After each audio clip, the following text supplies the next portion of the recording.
Welcome to Lex's World. So today I'm finally tackling the issue of cigarettes versus marijuana, as it pertains to which one is worse for you.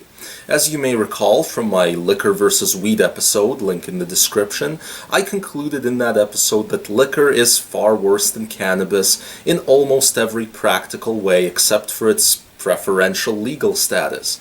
That episode was easy to research and compile only because liquor is chemically straightforward, and we have centuries of good data on it.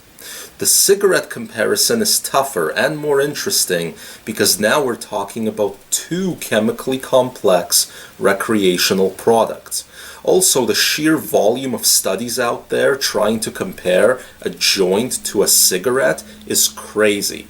They try to compare them in smoke volume, effects on lungs, effects on cancer rates, how addictive they are, and so on.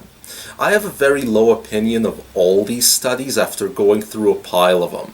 Usually they're correlation studies, which are weak at best. Some of these studies have deep bias against either substance, and even more strange are their inconsistent results. In the last 2 decades, we've had everything from conclusions that 1 joint equals 20 cigarettes to 20 joints equals 1 cigarette, and everything in between. I can bet that if this video is up on YouTube for 10 years, at least 10 more studies on weed and cigarettes will come out, and every year they'll reach a different conclusion. So straight comparison studies between smoking the two substances just don't seem to work. But we did learn a few things through all the research.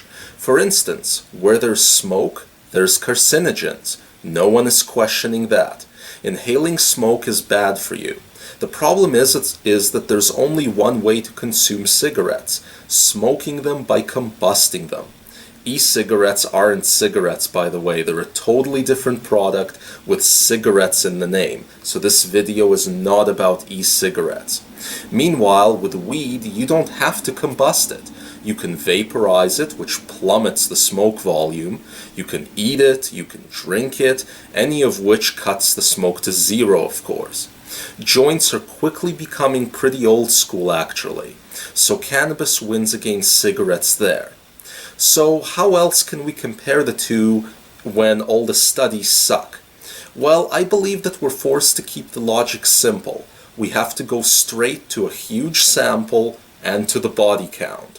Countless people around the world smoke both substances. We also have large numbers of people who smoke either substance several times per day. So the use of both is rampant. Great sample. Meanwhile, cigarettes are directly linked worldwide to millions of deaths every year. Millions. For reasons that go far deeper than just smoke volume. There are few causes of death that can compete with cigarettes. However, even the biggest enemies of cannabis have been hard-pressed to link a small handful of deaths to weed. Even linking weed to lung cancer in the days when joints were more popular has proven difficult. This may or may not have something to do with the cancer-fighting properties of some cannabinoids. That all said, it's not impossible to die because of smoking weed, like many believe. The only impossibility is a THC overdose, but the circumstances of the death have to be really specific. In other words, regardless of what the study of the year says, until the body count changes, weed in moderation is considered far safer and far less addictive than even the occasional cigarette. That's the show for the day. Hope you enjoyed it. If you did, be sure to subscribe and hit that like button.